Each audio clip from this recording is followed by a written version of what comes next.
MudRFunR here. Today I'm out here with my 2016 Mercedes Sprinter 2500. My coolant temperature gauge is not reading anything anymore. It just stays on 0. So I'm thinking it may be the sending unit. And that's the sending unit that I got from the parts store from Coolant Auto. Took me a while to figure out where this thing was located, and when I found it, it's in such an obvious spot. So now that I found it, I'm going to replace it. So I'm at the front of the engine here, between the rad and the engine, and I don't know if this cover is supposed to have any clips on it, but mine doesn't. It's pretty simple to move out of the way, so that's what I'm doing with mine. The sender is right behind this hose right here, and I'm gonna pop this loose off of there and just try and get this out of my way here so that I can see better. Just pushing it down in front of the rad there. And these two vacuum lines right here, they look like they're going to be in my way, so I'm going to try and pop those off, get them out of my way.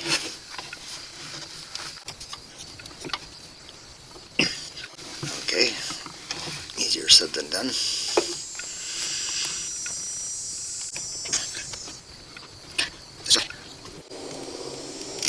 There we go. And I'm going to slip that out of my way right there. Now you can see it right here. And it looks like there's a little clip right there that needs to be pulled up.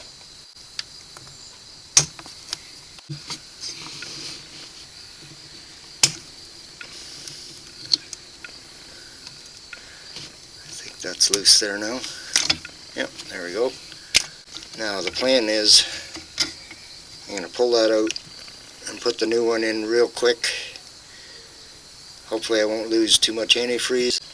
So this is the new one, and what I'm going to do is put a little bit of some grease around that O-ring just so that it'll slip in there a little bit better. Looks like there's just a clip holding that in there. I've got needle nose pliers on it there. Hopefully I can just pop that out.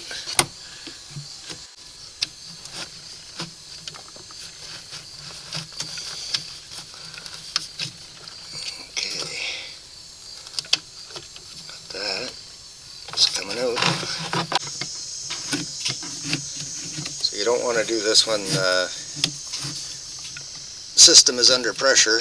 My engine is completely cold, so there should not be any pressure here. And that's what the little clip looks like. Now with any luck I should be able to just pop this one out and pop the new one back in. Right? That's the plan.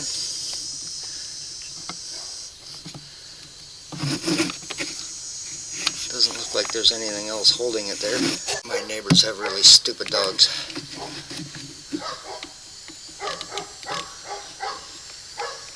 Hey, now that's not supposed to come out like that.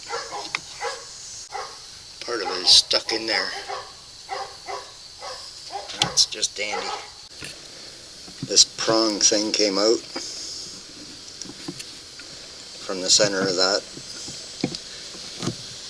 Obviously this thing was not working, so I can see the end of this thing down here, but I don't know how well I'm going to be able to get a grip on it here.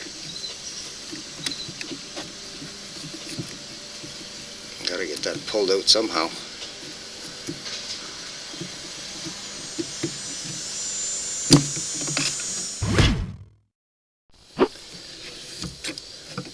Hopefully I'm not getting in your way here too much so you can still see what I'm doing.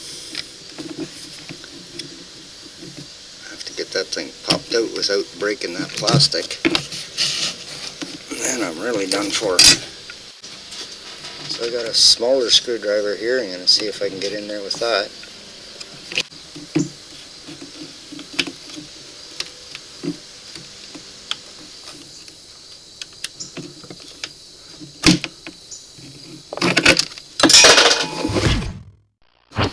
If you can see right there, I put a deck screw in to the end of this thing. I'm hoping that with that I can get some kind of a grip on this and pull it out of there.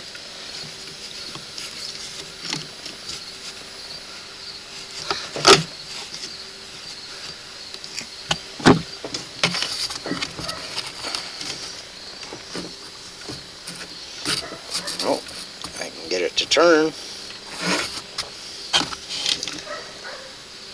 Got it moving. Look at that. Maybe I can wiggle it out like that. There we go. Look at that. Hey. Yeah. That wasn't that smart. Okay. I'm going to get my new one ready here because that antifreeze is going to go gushing out once this thing comes out. And I have a drain pan underneath the van to catch whatever comes out. And there she comes. There goes the new one. Look at that. That went in there slick like butter. And you can see what I did here. Shoved that screw in there with a screwdriver. Yeah. Hopefully that's going to work now.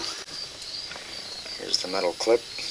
A little on the rusty side, but it'll work. That's not going in by hand. So don't do what I just did.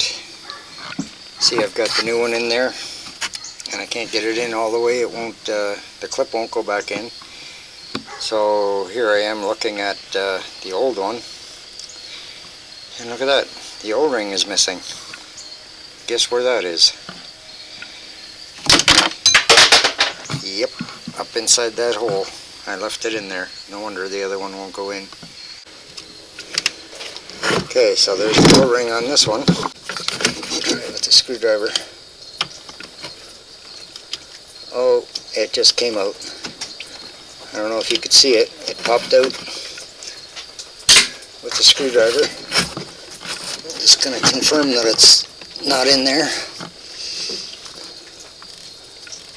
Yeah, it's out. It fell down there somewhere. Okay. Hopefully you can still see what I'm doing here.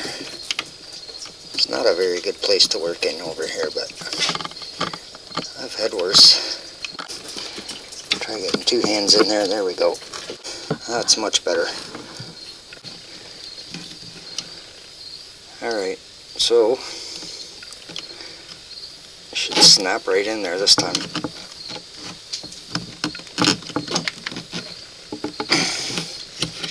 Maybe. And it should just snap back in there. Yeah. There we go.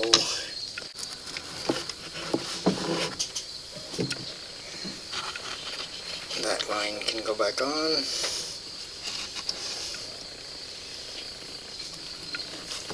Right there. This line can go back on as well.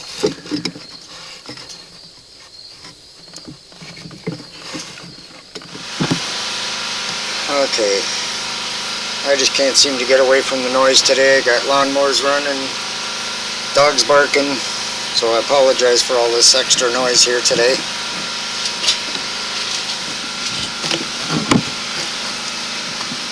It was quiet when I started.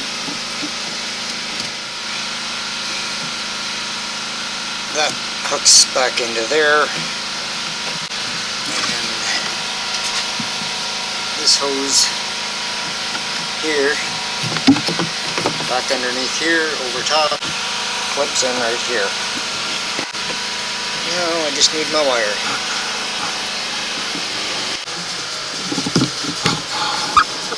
So it goes down in between here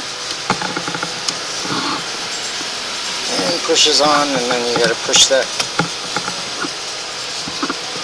gray piece back down there to lock it, and we should be good. So I'm not sure if you can really see that, but this is all kind of frayed up at the end here, and that's supposed to snap in there and hold that line in place, which it's not doing. I'm going to get a couple of these zip ties in there and hold that all together, or maybe even just one. Well, that looks a lot better than it did anyway. It's not flopping around there too much. That line, it likes to sit right up against that connector. I don't like that at all.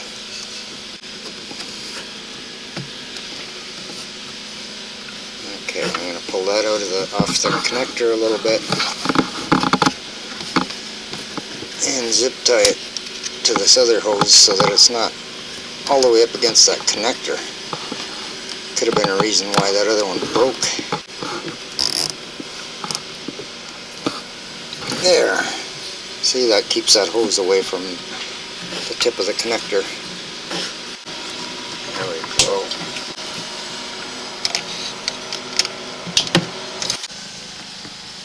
Okay, so everything under the hood here is looking good, and you're probably going to have to refill your antifreeze depending on how much you lost.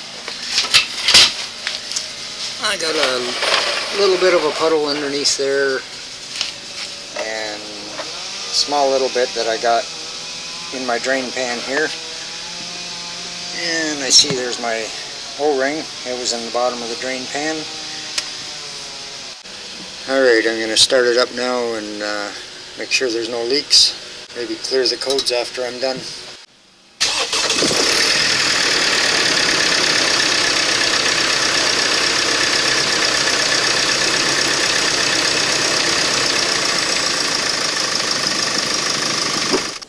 So I'm just back inside here. I'm going to use the up and down button here.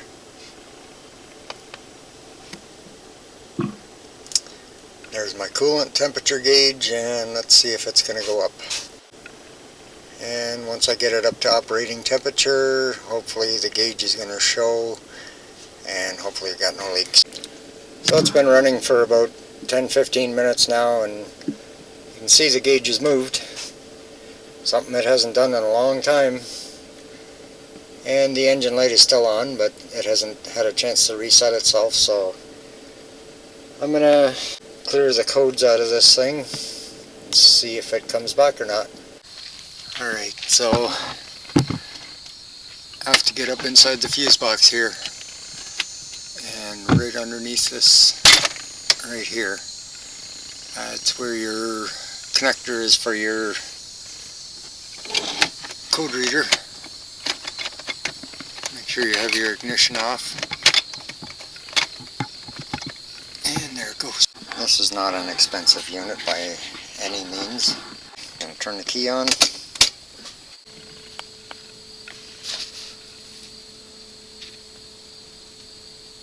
Codes found 2-068A and 118. Are you sure you want to erase? Yes. Okay, going to scan it again. 0 codes found, so it did clear them. I'm just going to unplug that and see what we got here. So far, no engine light. Hasn't ran for very long yet, but hopefully that's going to remedy everything. Alright, she's running good, no leaks. Hope you liked the video. Subscribe if you did, and hit the like button. Thank you.